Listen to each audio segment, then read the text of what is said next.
Welcome back, folks, to We'll Take It From Here with Joe Magone. This is episode 82. We got my cameraman / co-host here, John, and you listen to a show in which we talk about life with the goal to make you think and entertain you, and we also have a lot of cool-ass guests on, of which we have one today, and they love to tell their stories, and you guys definitely learn from that. You love from it. I've gotten a ton of feedback. You guys definitely prefer the format where we have guests, so we're going to have a lot more guests on in the future. Without further ado, let's just get into it. Let's welcome Trevor Patterson to the show, man. Thank you for coming on. And Thanks so much. you. Yeah, absolutely. It's our pleasure. It's my pleasure. I know you had some interest and you wanted to come on. You have a story you want to tell. You've been in martial arts for, you said coming up 40 years, right? 40 years, yeah. Let's go, man. Congrats. That's fucking awesome. And there's a lot of cool stuff. You have a lot of experience and a lot of knowledge. But, we'll let you say that. Like I said off air, the format of the show, you introduce yourself, go back as far as you want to go. Tell us about yourself. Who is Trevor Patterson? And take it from there, man. I appreciate it. So I'm Trevor Patterson. I've been training for most of my life, coming up on 40 years now. And there's been a lot of things that have happened. And over the last few months, I'll say, I really wanted to get an opportunity to share. I got a lot of stuff up in my head. And what I really wanted to hope to do is if I can give a positive impact, a positive influence on one person, by doing this, then I've accomplished what I want to accomplish. So, I've been training for a very long time. I taught a lot, and I really wanted to take a step back into training again rather than just teaching, and really expand my basis of knowledge as much as possible, and then give back as much as I can to help other people through their journey, through their experiences, and what I've experienced, some of my thoughts, my theories, philosophies, whatever it may be. I'm really hoping to make a positive impact on other people that are out there trying to train. Oh, absolutely. And you definitely will, because you have the right idea too. If you could at least make one impact, it has to be one person, that can cause a huge ripple effect. It doesn't have to be everybody, right? Exactly. I'm glad you said that. So one of my old coaches, Jim Peterson, one of his favorite sayings is, 100 years from now, nobody's going to care about the car that I drove, the house that I owned, the things that I did.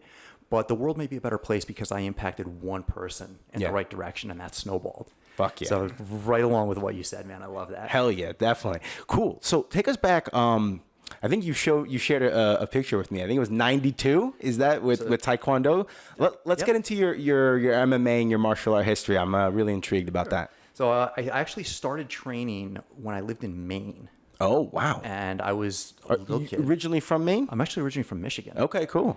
Went from Michigan to Texas to Maine to New Jersey. Nice. And I've been here since going into third grade. So I was I think it was 8 when I moved to New Jersey. And when we lived in Maine, my mother and father just wanted my brother and I to do something. And they said, karate's kind of cool. So give it a shot. Yeah. And we started, and then when we came to New Jersey, we didn't know anybody. We didn't know anything. And we said, well, let's find a local karate school. And we went in this place that's probably twice the size of your apartment here. Oh, nice. Yeah. It had the old 1970s panel walls, wood floor, and it just started through there. It was under Master Dukkyo Cho. Okay. And there was actually an instructor there named Bob Pearsall, who's still training today and still teaching in the Ledgewood area. Oh, no way. And it was really cool to actually connect with him through Facebook and kind of share where my journey's taken me, which went way far away from Taekwondo. Yeah. I would definitely say that. But he stuck with it and ended up opening up his own school. That's his jam now. Nice. But I'll go in a nutshell, and we'll go back and talk about more details if it makes sense. But yeah, when I started with Taekwondo, and I got my black belt. I actually got my black belt in '91. Oh, okay. And they were very delinquent on giving everybody their promotion certificates. And then to digress a little bit from that, the diploma or certificate that I showed you was from the school. Okay. And Taekwondo, actually, there's a foundation called Kukiwon in Korea, which is known as the only government recognized foundation for martial arts in Korea. When I left the first Taekwondo school that I went to for a second one, because I wanted to keep getting better and I felt stagnant, the new instructor says to me, well, that's a school thing. Where's your Kukiwon certificate? Akuka wa? Yeah. Exactly. So in 94, I believe it was, they registered me through Kukiwon in the international forum. And then Kukiwon came off of what was called Chundokwan, which was the old school. Okay. And then the school that I was with went to what they called the Sundokwan organization, which was like the new wave, I think they called it. Oh, okay, cool. And that was, if anybody knows Taekwondo, it's almost all kicking. Mm-hmm. Yeah, there's some punching. So there's board breaks. Like my hands are mangled from doing board breaking competitions. Mm-hmm. As I got older and I wanted to expand where I was, what I was doing, I felt lacking in my hand techniques. Mm-hmm. So a guy that I knew convinced me to go to a Shotokan school all the way out in Blairstown. Oh, wow. Yeah, that is pretty far. And I met a gentleman there named Mike Kasinha, who was a second or third dan at the time in Shotokan. He came over from, where was he? Brazil? Portugal? Portugal. And he had his own organization called Kokoro. And I started training with him, and I was cross-training now with Taekwondo and Shotokan. And I love this telling this story. Is I went to the Shotokan school for the first time. And they're like, all right, guys, gear up. We're going to spar. And he puts me up with an orange belt. And here I am, this black belt, chest pounding. My ego was so highly fed. My head could barely fit through a door. And I okay, Mr. Orange Belt, you're about to get schooled. Yep. And 5 seconds, and he drills me square in the face. Oh. And I look at him, I'm like, you can't do that. What the hell? This is not how it's supposed to go. Yeah. And he goes, what do you mean you can't do it? I go, you punched me in the face. That's not in the rules. He goes, that might not be in the rules where you came from, but that's a big target here. Yeah. And I had to take a big step back. Holy shit. Mm-hmm. I was so sheltered in this little Taekwondo world that it spoon-fed me that this is the best, you're the best, there's nothing better. I wasn't allowed to compete even. So when I went to a big tournament and I swept first place kata, first place sparring, first place board breaking, they said, okay, now you can't compete anymore. Now you can only judge. Oh, what? Well, I was a 15, 16-year-old kid. Yeah. And the whole basis for why I was doing that was to get the biggest, coolest trophies I could. Right. Yeah. And to be told, no, you can't do that anymore, that was very disheartening. Yeah. Especially at that age. Yeah. That's ridiculous. Yeah. So I decided to expand. I went to the Shotokan school. And again, I got drilled in the face. Oh, shit, there's a whole other world out here. I got to start learning. Yeah, right. And Mike Kasinha, again, he was one of the greatest traditional martial artists I've ever met to this day. Like, this guy's like, pick a classic style you want to spar in, and I'll do it. Okay, Shotokan, Kung Fu, Taekwondo, take your pick. I even had him do, what's the one with the Brazilian dancing one? Oh, capoeira. Capoeira. Yeah. And he starts doing the Jenga, which is the basic dance from capoeira. Mm-hmm. And it was so mind-blowing to me to see this one guy being able to transcend so many different dynamics and so many different styles. Yeah. And he really, really helped get me motivated to the next level. But the dude's out in Blairstown. He's so far away. And then one day during demonstrating a kick, his foot got caught in the guy's uniform. And it dragged him back like a half a step, and he blows out his knee. No, that's horrible. Fuck. And he said he ended up having full reconstructive knee surgery. He was never right after that. Ended up closing the school down about a year later. Oh, man. And I'm like, what am I going to do now? So I went to Flanders. There was a new school that was opening up in Flanders. Awesome. Okinawan style. That's actually like an amalgamation of styles called Goshin Ryu, which is Isshin-Ryu, Goju-Ryu, Shoin-Ryu, and Uichi-Ryu. And I went in and I watched them do this demonstration, and they're doing different katas. And rather than doing a typical, what's called an H pattern kata, which is back and forth. If you've ever watched anything on TV, and these people are just going really robotic. Yeah. Mm-hmm. That's what that was. And these guys are going off on cool angles, and they're doing cool throws and all this other cool shit that I'd never seen before. I'm like, I want to do that. Yeah, for sure. So I went, I'd been doing the Shotokan for about 2.5, 3 years, decided, okay, I'm now going to make this one home for me. So I went to the Taekwondo school that I had been training at, and I said, hey guys, I found something else. This isn't what I want to do anymore. And the guy that was running the gym at the time grabbed me by the arm and physically threw me out. No. Yeah. I was literally about to ask you, how did they take it? But there's the answer. Really? Yes. Wow. Isn't that such an old school mentality though in many martial arts that like this is your dojo, this is your school, you cannot be like you can't go anywhere else or cross train, right? Absolutely. And then, but like- that's how I came up was the traditional. Yes, sir. No, sir. We are a black belt school. We are motivated. We are dedicated. We're on our quest to be our best. You got all this. Yeah, yes, sir. No, sir. Da, da, da, da, da. Yeah. It was not what I wanted anymore. But how did that make you feel in the instance where you got thrown out thinking, okay, hey, look, I achieved what I wanted to achieve in Taekwondo. I found out in a tournament or just in a sparring, that getting punched in the face meant, okay, there's more that I need to learn, right? Yep. You found something else. It was in your distance and you're like, fuck yeah, like this is it. Now I'm going to go find a new journey. Yeah. And you're probably on cloud nine. What did it make you feel like when you went to your instructor, your master, and he freaking tosses you out? It ripped my heart out. Yeah. It was, at first, it was so demoralizing. And probably from the time he threw me out until the time I got to my car, I was like, fuck you. I'm going to be eons ahead of where you are. Mm-hmm. And I'm going to make it now my mission to let you know what I end up doing. Nice. And within a couple of days, I didn't even care about that part anymore. Yeah.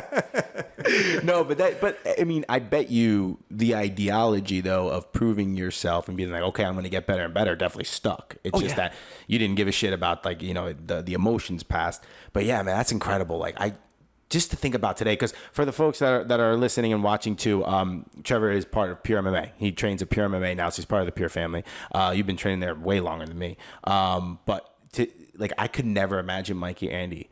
You go up to him, but hey man, I wanna just train a little bit at like Colville's school, Dan Colville, or freaking Lobo, right?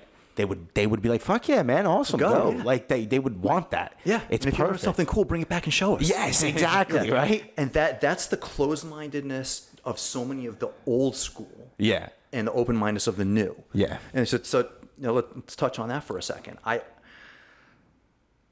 don't want to grossly generalize things, but if we were to generalize two basic categories, you've got the old mentality martial arts and the new mentality. And I think there's a difference between what I would call a martial artist and somebody that trains. Okay. And by somebody that trains, as you learn moves, you learn how to fight, you can be a world champion. And you've done a phenomenal job at doing that. But what's the difference between somebody that trains and is a fighter versus a martial artist? And I think that has a lot to do with philosophical mindset. Mm-hmm. And what's your actual interest in how did this get to where it is? Yeah. Like, there's just three of us sitting here, but for anybody that's listening too, before I say the answer, where does martial arts come from? Where does that word martial art come from? Actually, martial. I feel like I was told this answer once years ago, and I just forgot. So martial arts are an Eastern philosophy, an Eastern origin, but the term martial arts is a Western word. It comes from Rome. Oh, no way. Mars, the god of war. Oh, that makes sense. That makes sense. Okay. So the martial arts are the art of war. Oh, that's fucking dope. So Yeah. that fighting aspect of it is really where it all came from. And through all the demonstrations, presentations, research, papers, I mean, I've done so much introspection and research on the overall world of martial arts over the years. And the more I learned, like I used to have Bruce Lee's Tao of Jeet Kune Do sit in the back of my toilet. Jeet Kune Do was my toilet reading. And that getting into it from that aspect was really, really fascinating to me, and learning what are the oldest martial arts? Where did the what we consider to be an official, trained, recognized martial art? Kalari Payatu is one of the oldest, and it stems from India. Okay. And they start out, you're not allowed to fight until you go through a certain number of hours of literally laying on the ground, having somebody walk on you while you're soaked in oil, because your body has to be so limber to train in this. Okay. And it's going back to tradition. Like with Kalari Payatu, they train in, I think it's a 21 by 42 room that has to be 4 feet underground. 4 feet. So 4 feet of the gym is underground. And that there's, I couldn't tell you exactly what it is, but there are reasons and respect in that history for people before them that had trained and died and sacrificed and suffered. And so in order to have that traditional setup, you have to pay your respects to the history of it. Oh, wow. I wonder why. Maybe that's why, because, maybe that's why they do the 4 feet under. Maybe, I don't know if maybe in Indian tradition they bury 4 feet instead of 6 feet, but I don't know. That'd be interesting to find out. Yeah, that's cool. Fucking, okay, cool. So that's really interesting because I had no idea. Because when you think about martial art, the way that it's described today, it's like, oh, self-defense and it's an actual art and everything. No, if now that you're taking it to Mars, the art of war. Yeah. And now when you think about it, that's what it is. You're really just training to fucking kill somebody. It's a combat sport. Yeah, hell yeah. So actually, so going back to where my journey went. Yeah. So when I went from Taekwondo to Shotokan to Goshin Ryu, and the Goshin Ryu school that I went to, the head instructor there, Jim Peterson, he also had a black belt in Taekwondo. Nice. And he's like, you know what? Your kicks are amazing. You've got a really cool sparring style. You know the basics of everything that we do here. You got to change it a little bit, change your body dynamics a little bit, and we have a lot of katas that you got to learn. But I want to bring you in to help my students perfect their kicks and their sparring. And for that, you're going to hold rank. So I went from Taekwondo to Shotokan to Goshin Ryu all as a first degree black belt. Okay. And I entered there as a first degree. And I was introduced not too long thereafter to a gentleman named Reggie Good. Now, anybody in this area that's been kickboxing, boxing, studying deeply for any period of time, you know who Reggie Good is. Reggie was a world champion kickboxer 4 or 5 times. Oh, fuck. And Jim was really good friends with him. They were both cops together. Nice. So Reggie started coming in. And I made the decision then I'm like, I want to be, if necessary, as destructive as possible in as short of a time frame as possible, if need be. And Reggie brought me into the world of full contact American kickboxing at that point. Oh, wow. And we clicked, we sparred, we trained, we did pad work, we did a lot together. And I ended up becoming one of his primary sparring partners and cornerman second for some of his title fights. Nice. So that was so freaking cool to open my eyes. I'm like, I want to do this. I want to compete with this. I want to keep doing the traditional stuff, but I want to compete in kickboxing now. Yeah. And we started really jamming with that. And then I had a few fights and I won and everything went great. And I wanted to keep getting better and better and better, but I'm at a karate school. I'm not at a kickboxing school. We take some pads, we put them up in the corners, we put some ropes around them to designate a ring. We got a round timer, and if you want to kickbox, great. We'll segregate things off, and you can kickbox for this, and we'll do the traditional class for some other things. And I'm like, I need to get better. I want to get better. I want to compete. I want to turn pro. Yeah. And Reggie and Jim introduced me to Mark Castellano. And Mark was one of Reggie's closest friends. And I started then cross-training between Goshin Ryu and what was called American Freestyle. And that was out in Roseland. Okay. So I started doing that. And then I started spending more time training with Mark and doing some of the more hardcore, heavy stuff. And I said to him one day, I'm like, there's just not what I want. I want more. And he goes, you know what? I know this guy, Mike Constantino. Mike owns a gym. It's called AMA Fight Club. It's in Whippany.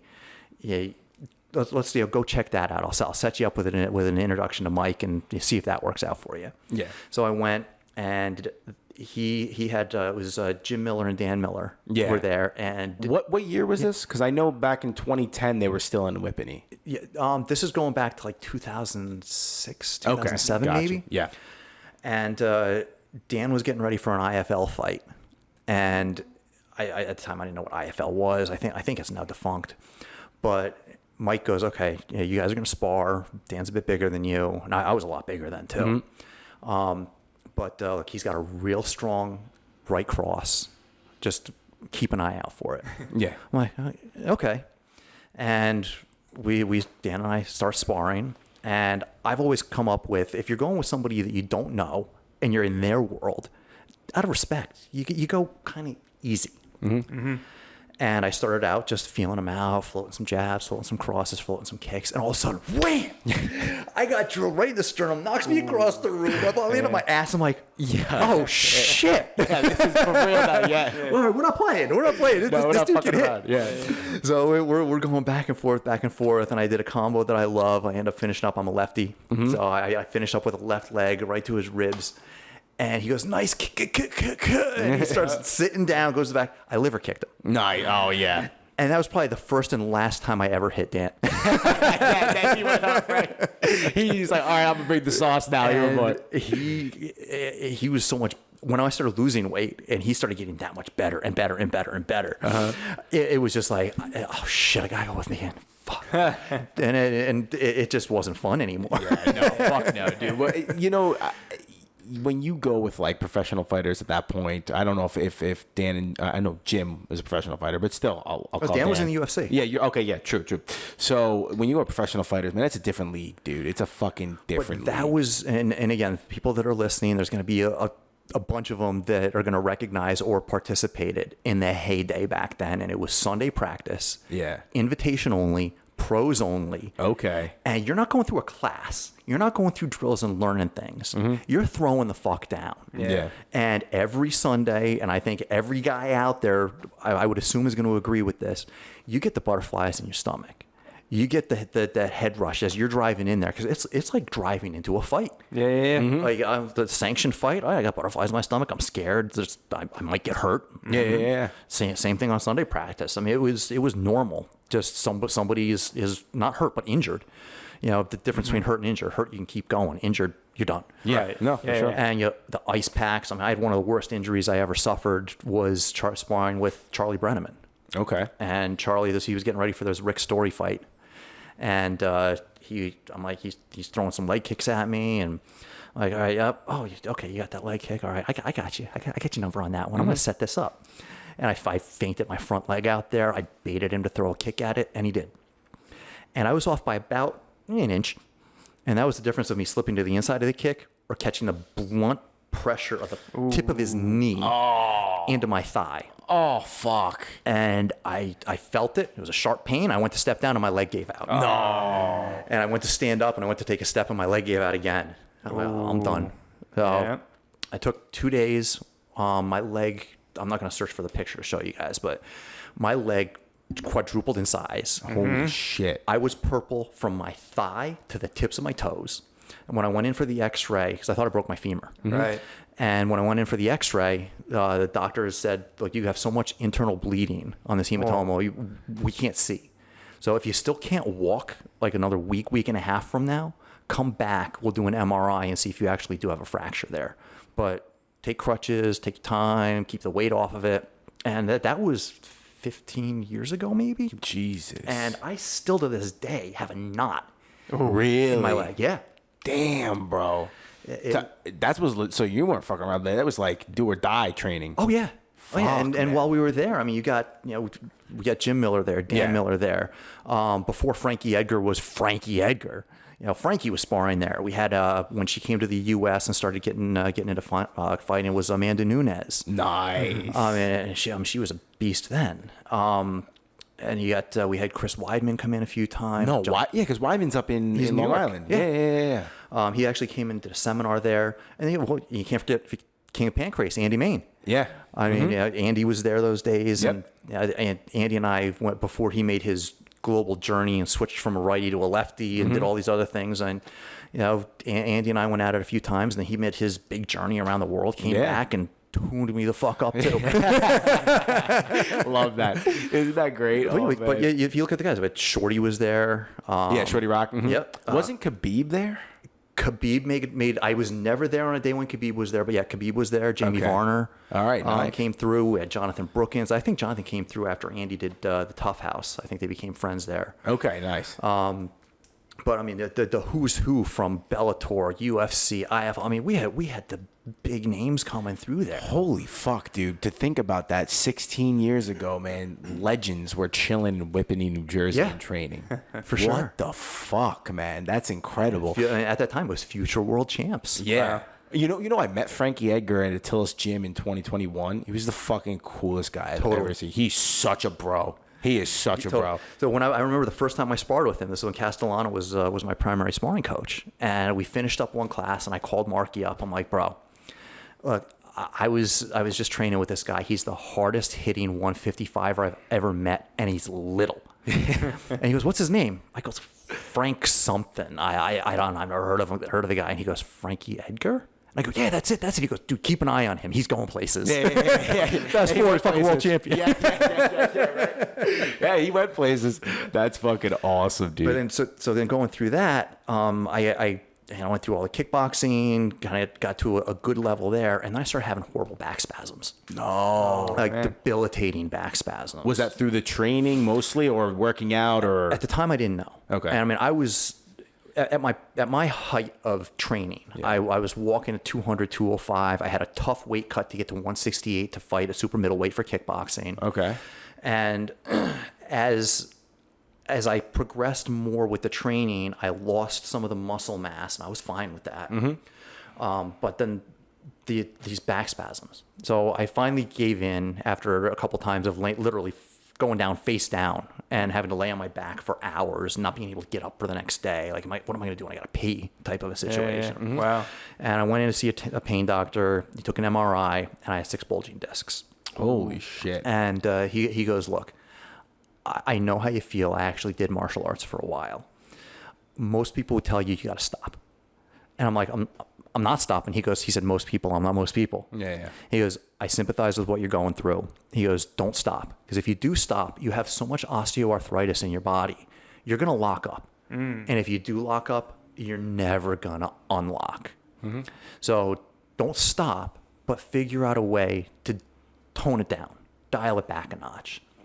And that was when I made the decision that I'm a stand-up guy. My biggest weakness is the ground. Mm-hmm. I learned a couple jiu-jitsu things, basically just how to sprawl and how to shrimp and get back up. Yeah. Mm-hmm. And I'm like, I think I'm going to focus more on this, because jiu-jitsu, you're not getting your neck snapped when you're getting punched and kicked in the face. Yeah.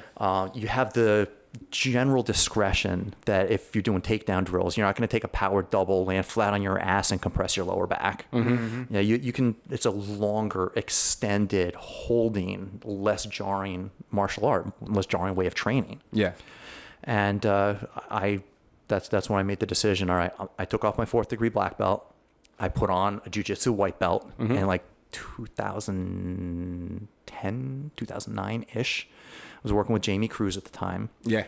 Okay. And again, anybody that's training around here, Jamie, I think, was the first black belt in New Jersey. Oh, was he? Yeah. He was like, when there were no black belts, Jamie was already a Henzo black belt. That's fucking awesome. I remember I trained 3 months at AMA with Jamie. And then I stopped doing it. I don't know why I stopped, but yeah, man, he was fucking savage. Yeah. But Jamie's game is, and I'll compare it to what I've been called. Like, one of the other reasons I want to come on here, somebody was like, dude, you're one of the OGs of local martial arts. Mm-hmm. I'll take that. Yeah. Jamie was the OG of New Jersey Jiu-Jitsu, and his game is old school. He doesn't do the fancy shit. He doesn't do the stuff that's going to wow everybody. Yeah. He does the stuff that works. Yep. And it's proven to work, and it's fundamental. You work the shit out of that fundamental stuff and just get really good at it. Mm-hmm. And that from my training with Jamie was just fundamentals. Oh, here's a little cool tidbit. Fundamentals. And you roll with Jamie's guys, and they're going to hit you with the fundamentals, and they're going to crush you with it. Yeah. No, seriously. Yeah. Jamie has a special way of incorporating pressure. Mm-hmm. And only people that have trained with Jamie have incorporated this odd, deep pressure that just sucks to be under. Joey Campese. Yep. Essentially. That's the first person that came to my mind. Yeah. And so you take Campese and Shane Jude. Yeah. And that started back at the old AMA days too. Oh no way! Shane trained over there with Cruz, Jamie. I'm pretty sure there was a transition period with Campese and Jamie and that whole thing, but I'm pretty sure But now, you take, Shane Jude, and he's got, most of us can incorporate pressure into like a 6-inch diameter area, my shoulder, my butt cheek, whatever it is, I'm getting that pressure in. Yeah. He's got it from his chin to his waist. Oh my God, He just wet dude. blankets you. I'm like, dude, you're 170 pounds. How? Yeah, right? How is Right? it everywhere? Dude, literally, sometimes you just can't get off. Or excuse me, you can't get up. And then, like, he puts that fucking, and like, he's like glued to you. Yeah. It's like a suction cup. You're like, fuck, man, what am I doing? Well, so I'll go back like Al Coachella. Yeah. Now, he was one of the first interviews that you did, and he was on the show, and he was talking about how in the old days when I was teaching the kickboxing classes back in Flanders, and he came in. I think he might have come in with your brother. Yeah, dude, I remember my brother was there. Yeah, at Flanders. Yeah. Oh no way! If he knows Al, that'd be funny as fuck. I don't know. I think maybe Al came in with Brendan. Brendan's a black belt now too. My brother did it around, I think, when he was in high school or college, right? He was coming to the Friday night fight classes. Yeah, and that was the regular school was closed. And I opened it up. If you're a regular student there, I got the owner's permission to do this. If you're a regular student here, you come for free. If you're an outsider, you sign a paper, you sign a waiver, and I think it was like $15 for a 2-hour class. It's perfect. And we threw down. Yeah, and we did all sorts of crazy shit. But I've got stories from there when I had a guy that used to be the Fireside. Now it's Thatcher McGee's. Okay, in Denville. nice. And I had one guy that was trying to start a fight there with me, and I looked over his shoulder, and I recognized the guy standing behind them. I'm like, dude, did you used to train at the Friday night fight classes in Flanders? He goes, yeah, I did something. Were you there?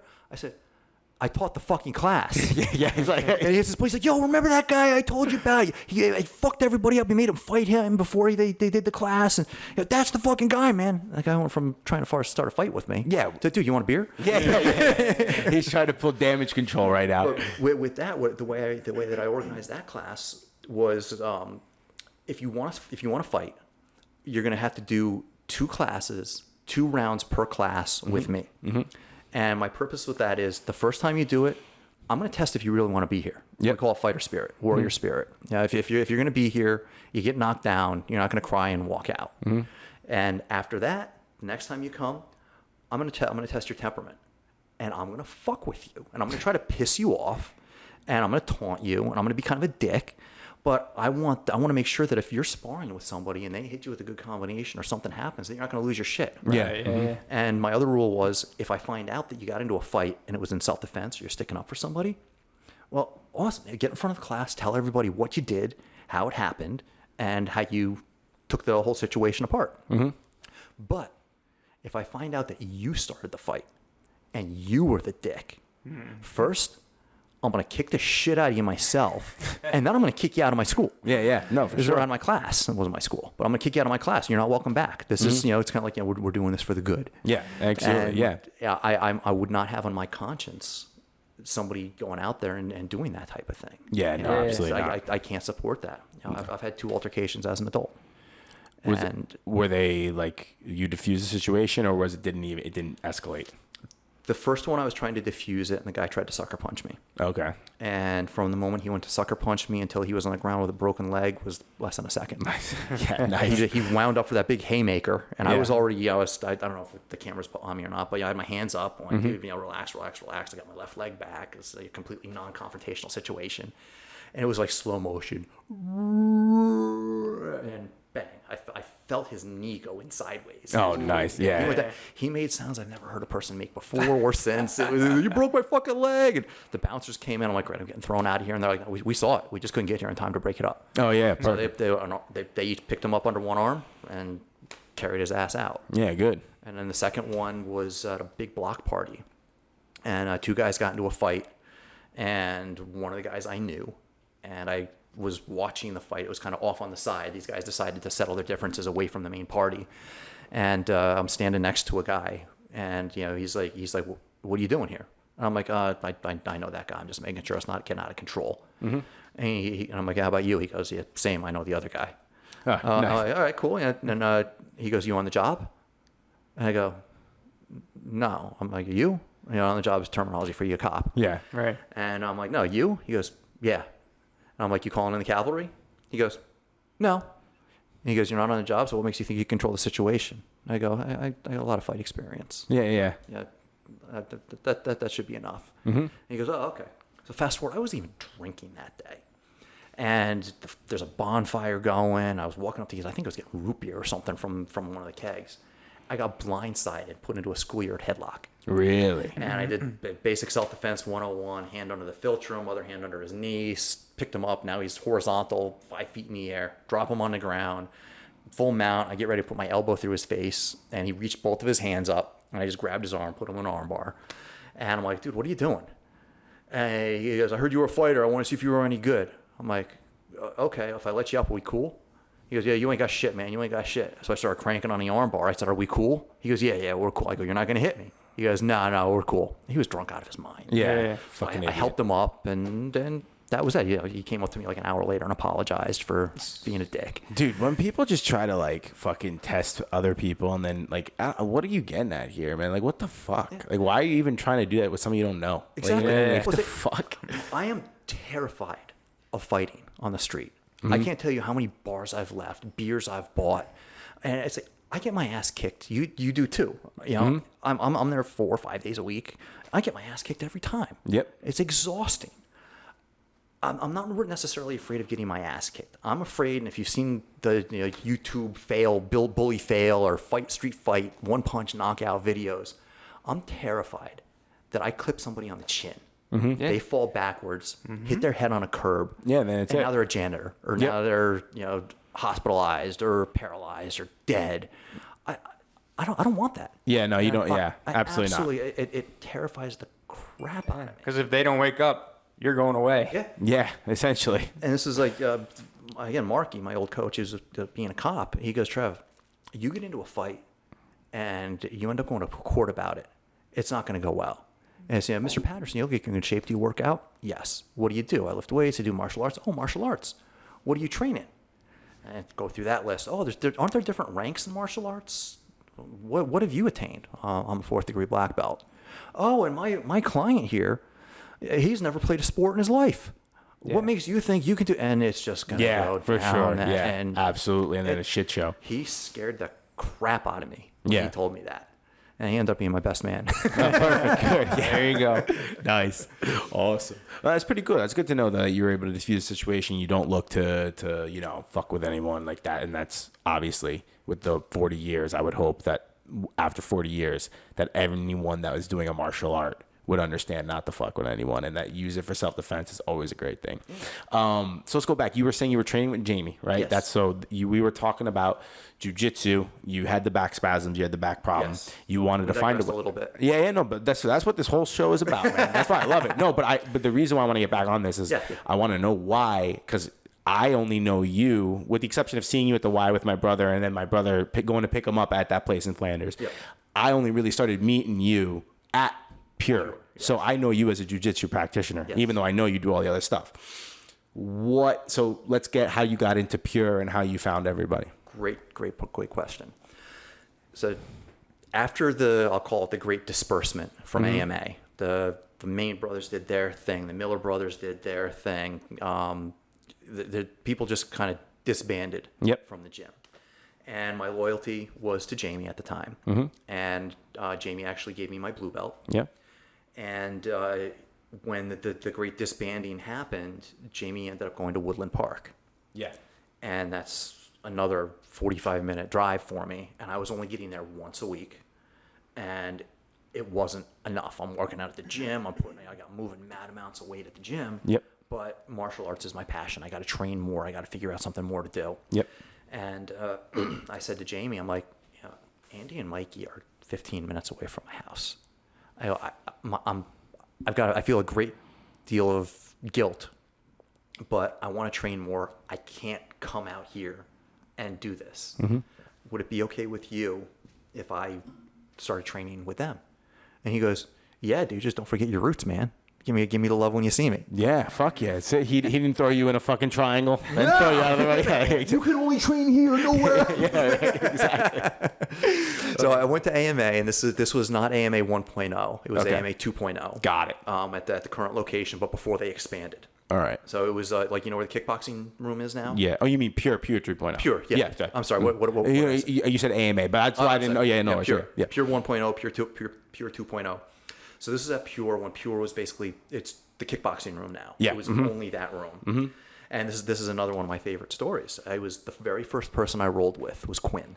Do you know Quinn? Yes, I know Quinn. Yep. And Quinn was blue belt, purple belt at the time. And I'm like, little blonde chick, probably weighs, 120, 125 pounds. This will be a cool introduction to the gym. I'm not complaining about this. And within 10 to 15 seconds, I was fully extended. She's on my back. And now I got a Quinn backpack for 4 minutes that I got to deal with. Yeah, exactly. Yo, dude, it's incredible, right? And I was like, oh, this is no joke. Okay. Yeah. And then it went from that, and then not too long thereafter, I was sparring, doing warm-ups actually with Paul Sullivan. Okay, yeah. Paul Sullivan, Paul's yeah. black belt. Yeah, Paul. Can you just stay a little bit in front of my that? bad. Yeah, no, you're good. Perfect. And we were doing shrimping drills. And I did a shrimp out. I went to regain my guard, and he was coming forward, and his face hit my knee. Oh, fuck. I'm like, this isn't good. And he puts his hand down, and when he put his head down into his hand, there was a ton of fluid. I thought it was sweat. Like he had sweat in his ears, on his head. He's bald like me. We sweat a lot. And he went into the bathroom. He was there for a little bit, and I went to go check on him, and he came back out wearing his street clothes. And I'm like, dude, you okay? And he had his hand over his eye. He goes, I think I got to go to the hospital. Holy fuck. And he took his hand down, and his eye was gone. Wait, he's like literally just Like gone. I'm like, what? What the fuck happened? He left. I went over to Andy. I'm like, something bad's going on with Paul. I don't know what happened. We were just going. Yeah. And it turned out he had what's called a globe rupture. And the back of his eyeball popped. Oh. And the fluid came out the back. And when I looked and it looked like he had no eye, he just didn't have the pressure in his eyeball. So everything closed. And he had to have it reinflated, and he's got stitches. And it turns out also he had a previous issue with it before. But fuck, dude. I mean, that to this day, I mean, that scars me. And we joke about it here and there, but I mean, that was a really, really serious injury. Yeah. Between guard retention. Yeah, right. So beware, be careful, be a good partner as much as possible. And even with that, it was just a complete fluke of a thing. And we're good friends now. And it's like I hurt my friend. That's the last thing I ever want to do is really injure somebody that I'm training with. So it's like, and I got a whole bunch of things going through my head right now. Like if somebody's training for a fight, this is another thing that was instilled in me years and years ago. When I was getting ready for my fights, it was all about me. And everybody there is lining up to give me rounds, giving me cardio, giving me hard work. I loved that. So now it's like if somebody's got a fight coming up, I feel it should be announced. And if I'm rolling with you, which I still can't believe we've never rolled. Yeah, I know we have. I will be rolling soon once I'm back in the night classes. But like if you got a fight coming up and we're rolling, you're like, I'm fighting in 3 weeks. All right, dude, this is all about you. You're going to be attacking. I'm not going to try to put you into something and hold you down on the ground and make life suck. No, it's we're going to move, you're going to move, and I'm going to basically be your uki. And you tell me what you want. Do you want to work out a guard? Do you want to work out a mount? Do you want to work out a half? Do you want to whatever you need, whatever you want, whatever you feel is most important? Great. If you don't, all right, well then we're just going to move and work on your cardio. Yeah.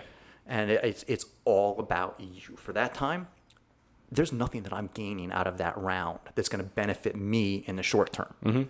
It is going to benefit you. So it's you, man. Yeah. It's take that ego off, and that's another thing I learned over the years is going when I was in Taekwondo, my head again I couldn't fit through a door. My ego was so big, and having that humility to really tone it down, be humble. And I think another part that helped me with that was when I was in Taekwondo, when I was at the Pace School in Flanders, I was an instructor. I was involved with management, and once you get into that scene, all of the soccer moms, all of the drama, who's dating who broke up, what kid is doing this, what parents don't get along. There's so much shit behind the scenes, and I wanted to put all that behind me. And when I go into Pure, it's like I come in, we warm up, we do class, and people hang out, they do things, they shoot the shit, they're doing all this stuff. As soon as class is over, I'm out. Yeah. I change, I go home. If somebody wants to work on something with me, if I want to work on something with them, cool. I'll definitely do that. But I don't want to be in that whole drama scene anymore. It's about my training, my journey. And during that, if I can impart something on somebody else, great. You want to stay for an extra half hour? I'll text my wife, hey hon, I'm going to be working on triangles or funky guards or whatever for a little bit of time after class. I'm going to be home a little bit later tonight. Yeah, for sure. And stay and help whoever it is I can help, or whoever it is that's going to help me, with some private work. We'll do our thing, but I'm not shooting the shit. I'm not getting into the drama. And then so somebody be like, oh, did you hear about so and so? No, don't tell me. No. I'm a student. I want to be a student. If I'm coaching, I'll do my thing with that, but I don't want that drama. Nothing good comes out of it. Well, no, but that's why I like Pure though, because Pure for me is so drama free. Because when I go there, man, like I'm there, I'm bullshitting with everyone. I get my fucking ass rocked, or some rounds I'll fucking have a good round. And then afterward, like if I am chilling, I love to just chill and laugh. But then I'll also, a lot of the times too, I'll ask like, hey, yo, you just hit me with this fucking move. Like, what the fuck was that? Please show me. And that's the right attitude. Yeah. You just whoop my ass, show me. Yeah, show me. Yeah, exactly. Dude, and it's like the biggest thing that I never did any martial arts growing up, right? With the exception of that 3 years in Jiu-Jitsu and it's like Taekwondo, 3 months in Jiu-Jitsu and Taekwondo eons ago. It was always this thing of like, one, I just didn't want to do it. And two, I had this like, let's call it an ego, right? Yep. That I didn't want to get my ass kicked. But then after a while, when I was like, I think it was 28, I was sitting on the couch. And the reason why I picked up jiu-jitsu is Paul Mudis.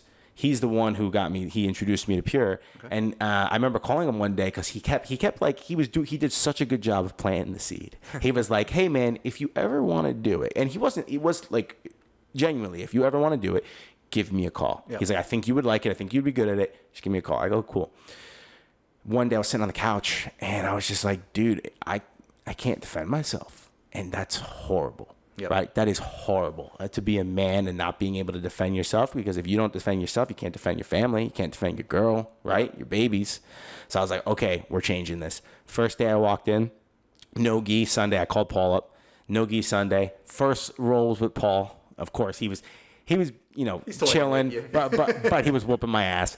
And then funny thing is, no gi, second roll was Paul Sullivan when Paul was a brown belt. But I didn't know who, I was like, all right, maybe he's a white, beforehand, because you didn't have ranks, right? And I didn't know that the highest rank go to the top. So for all he knew, he could have been a fucking white belt too, right? So I go, I'll go with him.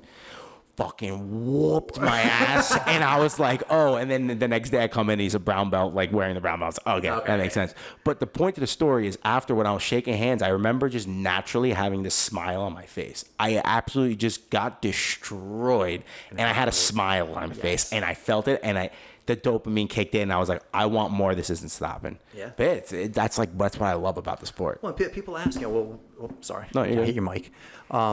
People ask, what's the draw? What's the appeal? And there's the self challenges, and there's so many different reasons. But I think at the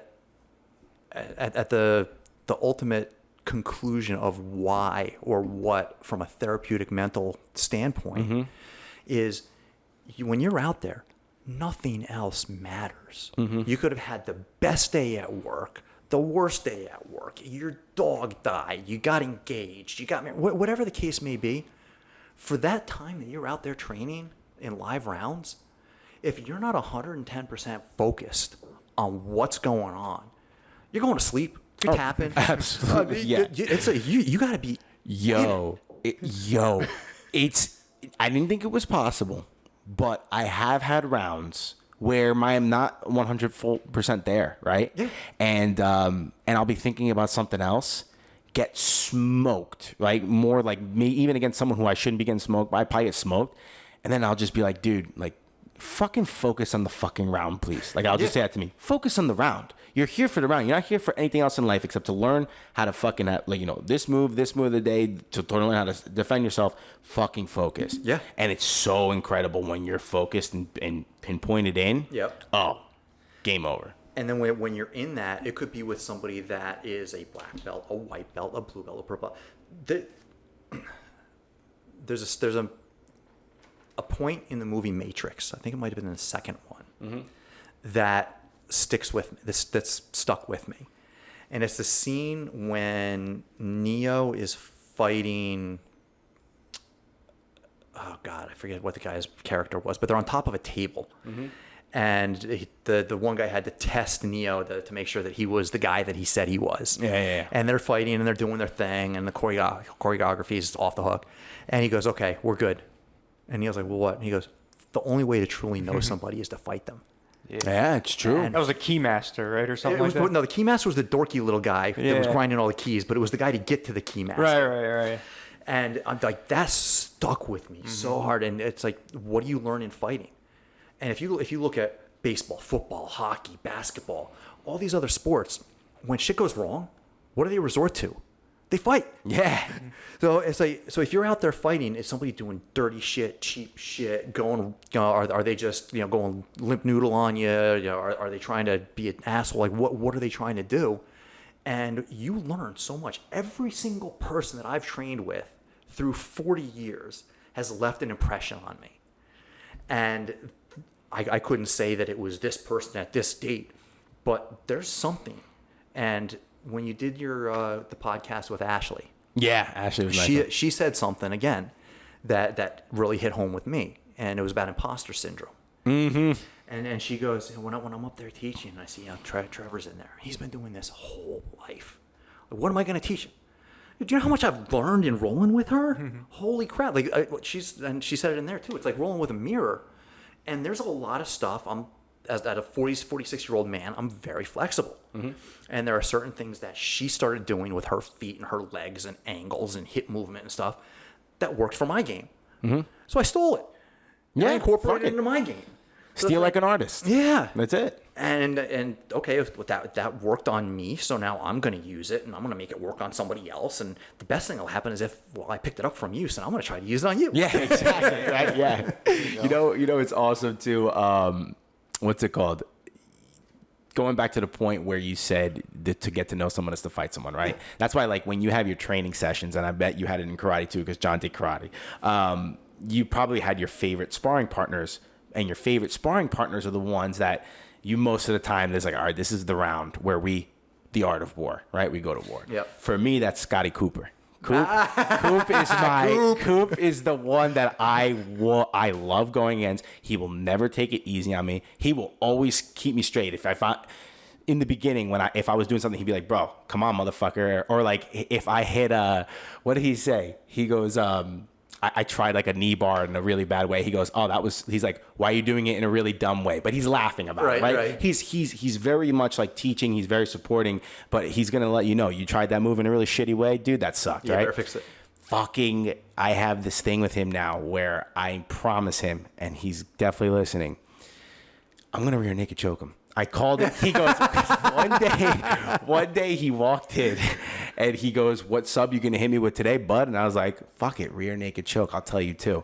It's been 9 classes since then, like 9. I haven't rear naked choke. But it's coming, motherfucker. He's coming. You're coming for me. It's coming, dude. It's fun. But that's the thing is, like, now I get to know him, right? Yes. I know him. Now it's like we have a bond. He can sub me 5 times in a fucking row. We can go credit. I could take him down. We'll go crazy. He'll have knee on belly. But once I hear ding, get up, I'm always laughing with them. Yeah. Dap him up. Yeah. Let's go, bro. You always have to find your Ryu and Ken. Yeah. Street Fighter reference. Yeah, I had that in karate. Okay. Exactly. Yeah. You have to, because then you guys work off each other, and yeah, for sure. And you're both trying to push. You bring up Coop. Like, Coop and I did not roll until last week since he got his brown belt. Okay. And it was probably sometime before then. Let's say maybe it's been a year since he and I rolled together. Yeah, for sure. And I think it was a Sunday. He walked by me. He's like, "Come on, man, let's go." I'm like, "Dude, I got the whole day lined up. I got all my rounds lined up." And he's like, "All right, bitch." yeah. That's such a Coop response. I love it. And then next class, he's walking by me. He's like, "So we got a round today?" I'm like, "I'm going over." He's like, "You're running." Yeah. You're running. And I turn. I'm like, All right, let's go. Let's go. Yeah. I had a partner. My partner is you now. Yeah, I love it. And so we did the round, and he ends up for the last minute. He's doing jumping Kimura attacks. Yes, all the rolling passes. Yes. So we finish up the round, and he goes, "Thanks, man." He's like, "We hadn't rolled since I got my brown belt, and I wanted to check my progress. That's why I was calling you." Yeah, out. fuck yeah, dude. So I go, "So you wanted to check your progress? So how did I do?" That's great. That's funny. And he goes, "You shut me the fuck down again." Dude, I fucking love it. Oh man, But so good. that was it's cool to have have that impact. Yeah. And have you want to beat me now? That means that I'm in your head. I've made an impact on you that's made you want to train. It's made you want to get better. And that's what I'm going for. And that's also why you started probably instructing back. I'm talking about back, not in jiu-jitsu, like MMA, kickboxing, all that stuff. Well, I love to teach. Yeah. I don't like being told I have to. Okay. Like let's do something. Let's work on a move or a bunch of things or stretching or something like that. But to have a school owner come to me and say, "You've got Thursday nights from now on." Before I even had a family at that point, I'm like, well, sometimes I work late. Yeah. I might have a date. Okay, I guess I'll do it. Yeah. And you get into that, but then for work, this is actually something I really did want to touch on. Martial arts has made me directly who I am today. Okay. From my job, Nice. to my wife, it is martial arts has transcended every aspect of my life. And back when I was at Pace, and I was teaching there, we had a guy come in named Ernst. Okay. And fast forward, Ernst unfortunately passed away recently from a very rare type of cancer. But he came in, and we kind of clicked and became friends. And I was in college at the time, trying to figure out what the hell am I going to do with my life. Yeah. And I knew he was a relatively successful corporate guy of something. And so I went up to him one day after class. I'm like, "Look, man, I'm trying to get my feet out into the real world here. I know you know a lot of people, but I got a degree in psychology. I know landscaping, and I know martial arts. Can you do anything for me there?" I ended up working for him. He had a team. He sold the high-end office furniture. Oh, nice. And he went to the owner of his company and said, "I want to bring this guy in to work for me." And the guy's like, "He's got no experience. Okay, cool, you want to train him, but what makes you think he's going to be good at this?" And he goes, "Well, it's a sales position. This guy gets punched and kicked in the face for fun. Yeah. I don't think somebody telling him no on the phone is going to matter too much." Yeah, exactly. Right. Yeah. That's true. Just hang up. Next one. Yeah, so I ended up working for him, and then that got me into the corporate real estate world, which is what I've been doing now for 22 years. Oh, nice. And from that now, fast forward a bunch more years, and I'd been dating, nothing successfully, and I'm in my later 20s. I want to settle down. My mom's like, "Why don't you try Match? The bar thing ain't working for you." All right, I'll try Match. I'm going on, I'm reading all these profiles of, basically there's like the same ghostwriter wrote the same profile for each chick. Yeah. And I see this one, and it says amateur boxer. All right. She's pretty damn cute too. So I wrote her a thing saying, "I saw you were a boxer. I've been doing martial arts for a real long time. Really like to get to know you a little bit better. Let's trade some stories." And she wrote back and said, "Okay, Yeah. let's like that. let's grab lunch and a coffee and talk." Our first date was 4 hours. Nice. But she said to me, she's like, "Really, the only reason that I took your when you reached out to me, I accepted it, was because you did boxing and kickboxing too. So Yeah. if nothing else, we're gonna have something to talk about." Yeah. Mutual interest. Yeah. So I know it's like a third or fourth date. She came with me to Roseland at Marky's gym, and I was a very, very green white belt in jiu-jitsu at the time, and we're rolling on the ground. Her pinky toe got caught in my gi, in my pant leg, and twisted. Oh. And broke her toe. And she ended up for 2 years with this jankety toe hanging outside of her sandal. It finally healed and the swelling went down. But I said, third date, you're never going to forget me now. Yeah, third date. Right? Most people hate third date. Maybe I'll take her bowling. Maybe we'll go mini golf. You were like, "Fuck it, we're going to jiu-jitsu." Hey, you've been boxing? Yeah. So let's get out there. And she threw on the boxing gloves. And Nice. I'm like, "Okay, I'm going to go easy on you. You're 5'0". And she came in, she threw a double jab, rear hand uppercut, jacked me straight in the chin. I'm like, all right, I don't want to hurt you. I'm not going to hit you in the face.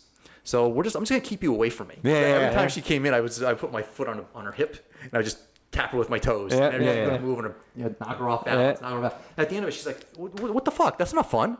I go, you hit me in the face. I'm not going to hit you back in the face, so I just kept you away. What else? Yeah, that's like a loaded statement. That's not fun because it's like, what are you going to just fucking rock her or sock her back, right? You know what I mean? You're not supposed to be practicing your self-defense. Right? Yeah. That's funny.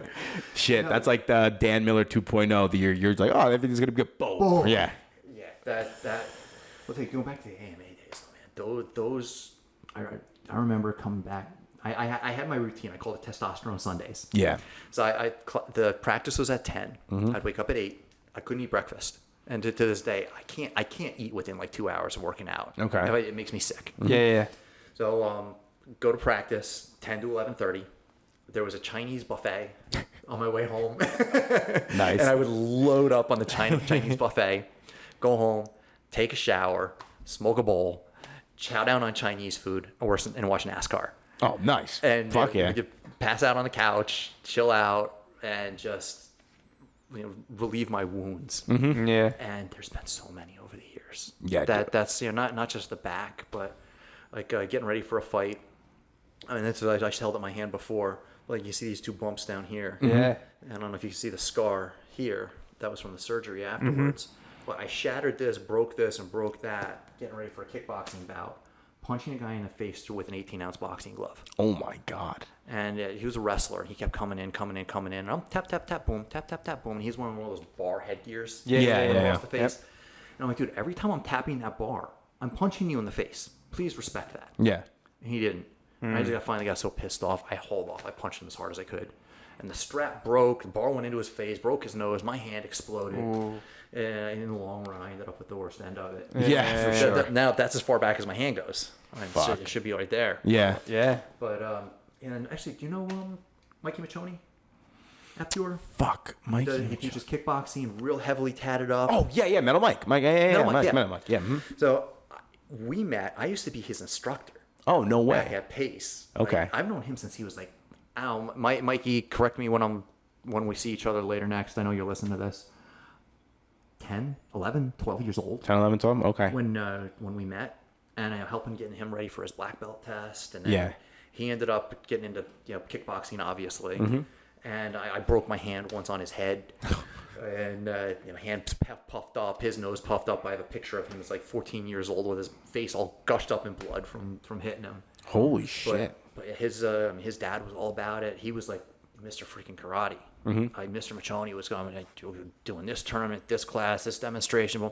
And then when UFC started getting big, I would have him come over with his dad, and I'd get the pay-per-view, and he had 5-6 people over, and they came to a bunch of them. And then Marky, my old coach, he started having them at his house, and it was just a great opportunity to bond and get to know each other better and keep that whole family thing. I mean, martial arts really is. Oh, definitely it's a family. It's absolutely family. It's really a family. Absolutely. And going through it with going through the whole ego thing. Like when I got my jiu-jitsu black belt, and people have actually asked me like, what was the most important belt to you? Mm-hmm. And I said it was the belt at the time. When I got my Taekwondo belt, that was it was a test, big full day test. It was pretty intense. When I got my 4th degree black belt, and 2nd and 3rd. Each of those, I mean, I cried on each one of those. It was, at that time, it was the biggest thing. Now I getting the jiu-jitsu black belt, and I cried when I got my jiu-jitsu black belt. Yeah, fine. But I did get a custom belt made, and on that, I have 2 symbols that I had put on there that I think are really, really synonymous with where I try to be. Mm-hmm. And one of them is strength, and the other one is humility. Okay, nice. And having to break down a really, really big ego, and first be humbled, and feel like nothing, and then build back up to where, okay, I got built back up to having a big ego after I got kicked out of the Taekwondo gym, and then I went to Pace, and I started kickboxing. I went almost a decade undefeated between point karate, like hard point karate, and kickboxing. My ego started getting bigger again. Yeah. And I came into Pure with a bit of an ego, and I found out as a blue belt actually, like I was the stereotypical asshole blue belt, where I get Blue belt mafia, baby. Yeah, I get my ass kicked by a purple belt, a brown belt, black belt, and if I had the opportunity, I don't care if you're another blue belt dude that's the same size as me, or 100-pound white belt girl. I'm gonna give you my all. Mm-hmm. And I found out that there were people that didn't want to train with me. Oh, yeah. No. Okay. And That would definitely happen for sure. And I was like, oh my God, I've got in my mind, I'm like, I'm getting better. And it was me. I'm getting better. Not with them. No respect for who's sitting on the other side from me. Mm-hmm. And it took a little bit of reflection. And Trev, you're being a dick. Don't be an ass. Go fix this. Mm-hmm. And that was actually the beginning of when I started going on my back, because I had a very easy guard to pass for a very long time. And it's tough to be a dick if you're laying on your back. Yeah, getting past for sure. Getting past. And through that, I started developing a somewhat unique butterfly guardish style that I worked on through purple belt, through brown belt, and I went from having one of the easiest walk-through guards to pass. And because I wanted to fix being an asshole, I ended up developing a very effective guard. Okay. Against most people. Yeah. There are some people that have figured out where the holes are.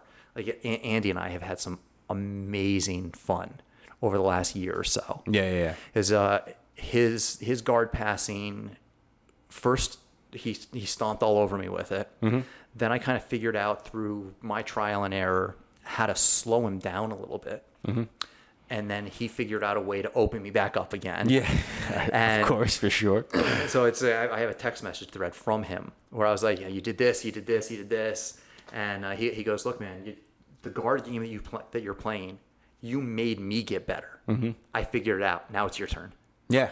And I went back and thought about it a lot and figured out what he was doing to open me up. Mm-hmm. And then the next couple times we rolled, I was able to slow him down a little bit again. And then he changed it again. Yeah, for sure. Hell yeah, man. So now we're at this new sticking point. And what Andy does, and he's pretty open about it. He says he'll go to somebody and play their game. And if he takes whatever that person's game is, whatever their strength is, and he can beat them at their game, that's a cool win. Yeah. But it also exposes his weaknesses while he's trying to do something that's out of his comfort zone and makes him get better. See, I never knew that. I never knew that from him. So now I'm going to try to... Well, I haven't rolled Lanny in a while.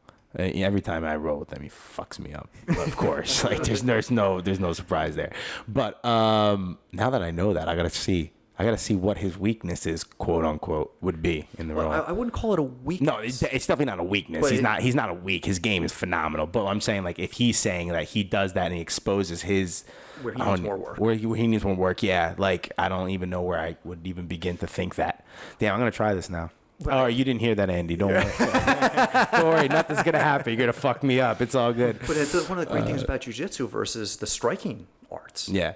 Is kickboxing. I'll never forget Reggie Good when he was getting ready for a fight. He clipped me with something, rocked me, but I didn't go down. And all of a sudden, there's these thuds on the sides of my head. He's still hitting me. Oh, shit. And I'm like, stop. And he caught me just as I started to go down. Yeah. Where in jiu-jitsu, it's like, if you don't like the direction something's going, just tap. Yeah. I don't like this. Let's start over again. Yeah. And I'm going to steal from Joe Rogan. If anybody's still listening to this, Joe Rogan perspective, listen to it. Yeah. I listen to it at least once a month. It's just it sets your mind right. And so with that, like, you get your training, you tap. What's tap? Mm-hmm. Tap is I got you. Well, what does I got you? I got you mean if I'm choking you, if I hold on, you're dead. Yep. Mm-hmm. If I've got you in a shoulder lock and I go, I'm going to dislocate, rip your shoulder apart, take it home with me, and then stomp you on the head and you're dead. Yeah, essentially. So tap means you could have killed me. Yeah, no, for sure. And it's crazy to think that. Just a simple, okay, let's start over again. You got me, and afterwards we're gonna hug and go out for a drink or smoke a bowl or whatever the case may be. You know, we're gonna continue doing what we do and go to work the next day and nobody's hurt. And then another thing from the same Joe Rogan perspective, a lot of people, say most people in their lives, have never physically or emotionally or mentally pushed themselves to that limit. Mm-hmm. And in this piece, Rogan compares it to somebody that's driving a car at 150 miles an hour for the first time. Yeah. Mm-hmm. It's shaking, there's smoke, there's wind noise, there's all sorts of crazy shit going on that doesn't happen when you're doing 50, 60, 70 miles an hour. It's terrifying. Absolutely. It's the same thing when you're underneath somebody, sipping air out of the corner of your mouth, because if you don't, you're gonna have to tap. Yeah, for sure. And trying to keep that composure to where you're able to continue moving on and either get out of the move that they're trying to get onto you, or if it's a sequence that they've started, trying to disrupt that sequence and impose your will. Mm-hmm. Having that mental and emotional challenge a bunch of days a week, how much that really prepares you for life. Oh, fuck yeah. I mean, who was it that said to do something every day that scares you? Fuck, who was that? Damn it. That was a couple episodes ago. Fuck, who was it? It was the last thing they said, too. Fuck, who was it? Oh, I'll have to get back to you. Fuck, that was a good one. I remember they were sitting there, and it was one of the last things they said. Was it Heather? Was it Heather? It could have been Heather Russell. It could have been. But that goes back. Yeah. There was somebody that said it in a motivational book or a presentation, like a Tony Robbins type of a thing. Yeah. And I had heard it third hand, fourth hand, fifth hand. Heather, same thing. You heard it somewhere. It's true. Like, get that adrenaline rush, get that dopamine afterwards. Oh, fuck yeah. And it prepares you for so many different things that you normally wouldn't have any idea on how to deal with it, because you haven't had that crazy push, that drive, that mindset of that car doing 150 miles an hour. I've never fucking experienced this before. What do I do now? Yeah, absolutely. Yeah, we spoke about that a lot last week with like getting out of your comfort zone was last week's episode. And I gave an example of a friend, and he told me the reason why he wasn't going to JITS, different school, was because he's very new to it, right? And he's just, he's not good, of course. I told him. That's why you go. I was like, bro, you're gonna suck, you're gonna get better, and you're gonna suck again, and then you're gonna get better. Yeah. Similar to your story in the beginning when you had the Taekwondo, and then someone else punched you right in the face because it was a different dude. You're always gonna be learning. Yeah. And with the guard, Andy found out a way to then beat your guard again and beat it again. You're always learning, right? You gotta fucking do it. And do you know Maria? Maria Blue Belt? Yeah. Mm-hmm. So I love rolling with her. Mm-hmm. Yeah, she's tough. She's tough. Tough as balls. Yeah. If you make a mistake, she's going to take advantage of it. Yes, she is. She's great lapel game. Yes, yes. And when I roll with her, I intentionally keep her away from that. Yeah. I don't let her get that lapel grab. I don't let her pass. I do my damnedest to not let her pass my guard. Mm-hmm. And she said it so many times that she's like, I just suck. I feel like I'm doing better, and I roll with you, and I suck.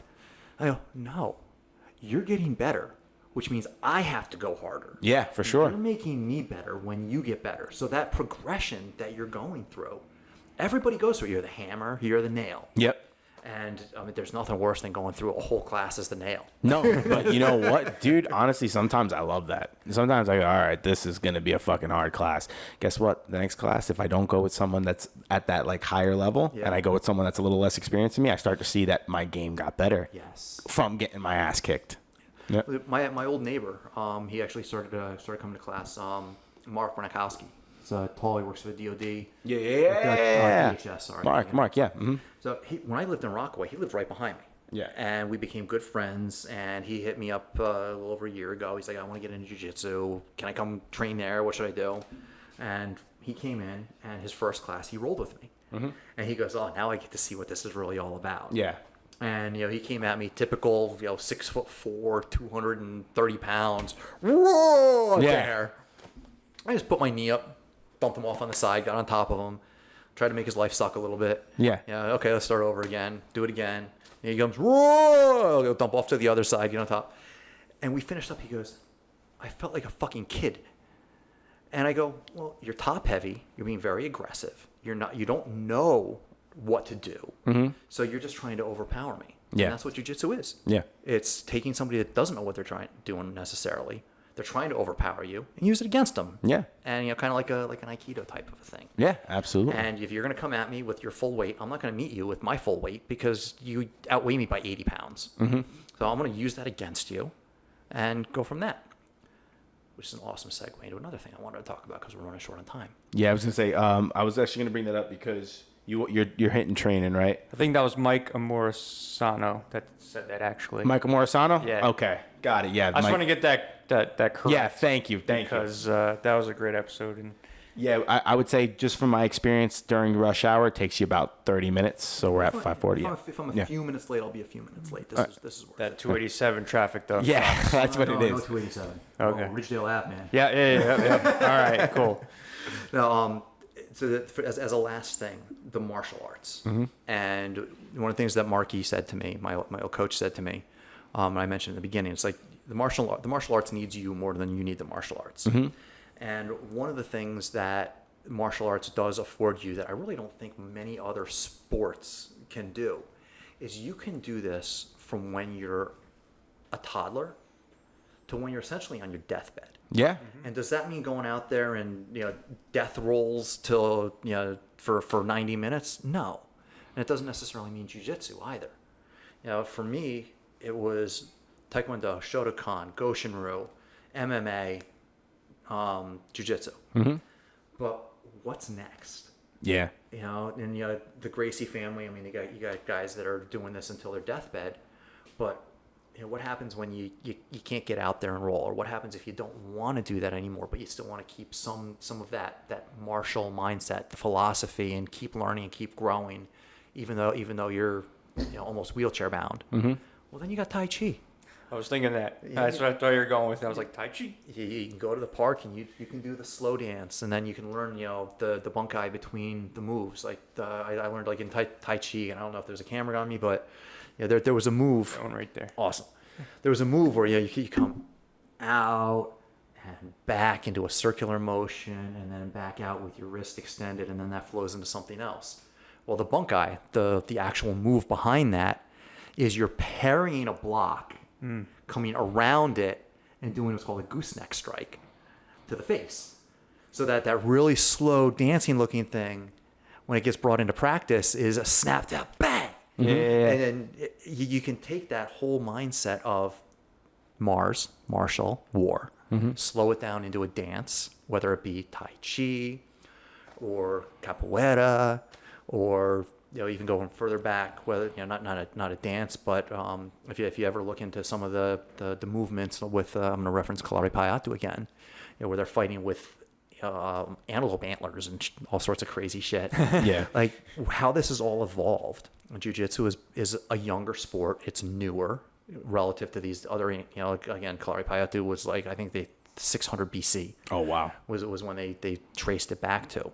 And that's the origins of, take that, Chinese boxing, Kung Fu, all that together. But how that worked through there, and then you bring into weapons. I've trained with a lot of weapons as well, from kama and tonfa and nunchucks and bow staff and jo staff and short stick, and there's so many things out there to do. Knife fighting is a lot of fun. Eskrima, I've got scars on my eyebrows from stick fighting, and this from doing a knife defense demonstration. And, throwing on a white shirt, and one person gets a red marker, the other person gets a blue marker. All right, well, every time you got a marker line on you, you just got cut. Yep. What do you do? And there's so much out there to learn. And as long as it's effective, as long as you feel like you're growing from it, you're doing the right thing. Yeah. And this is, I'll close with this. I said this at my black belt speech.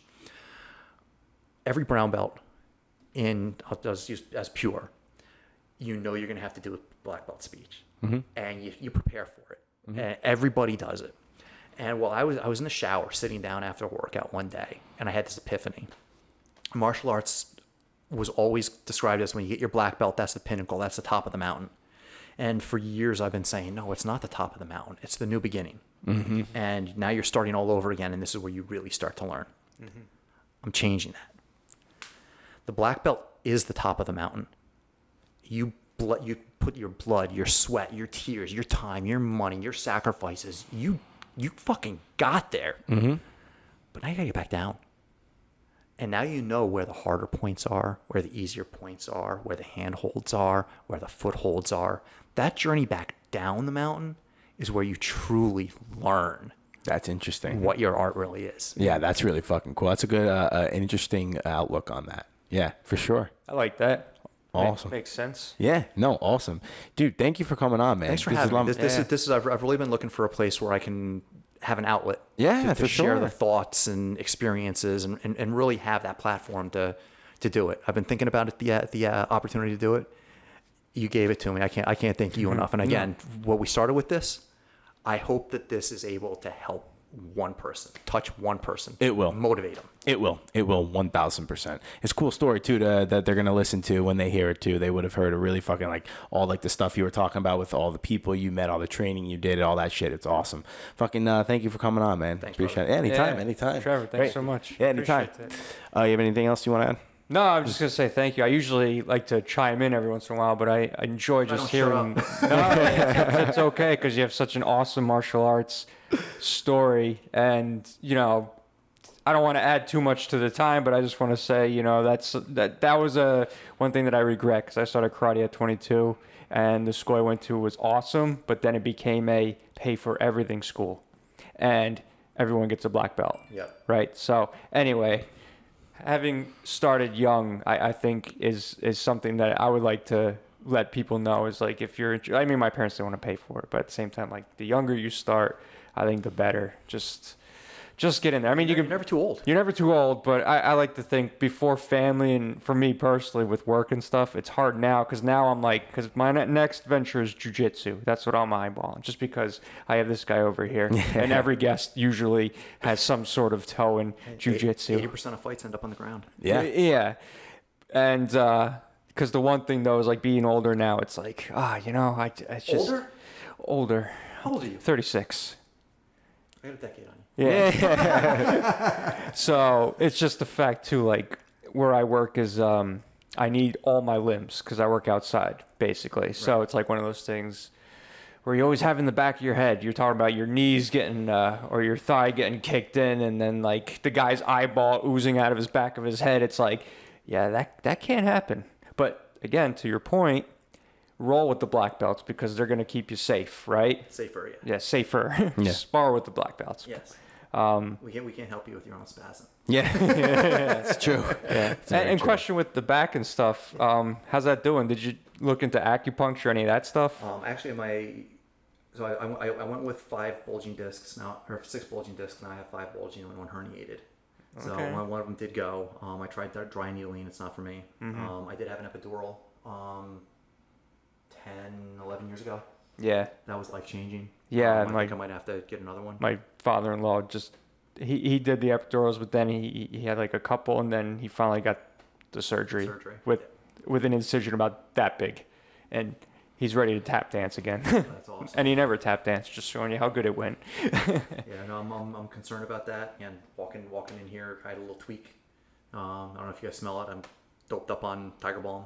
No, I actually don't. But pre-workout ritual. Yeah, okay. The Tiger Balm and aspirin. Yeah, all right. Nice.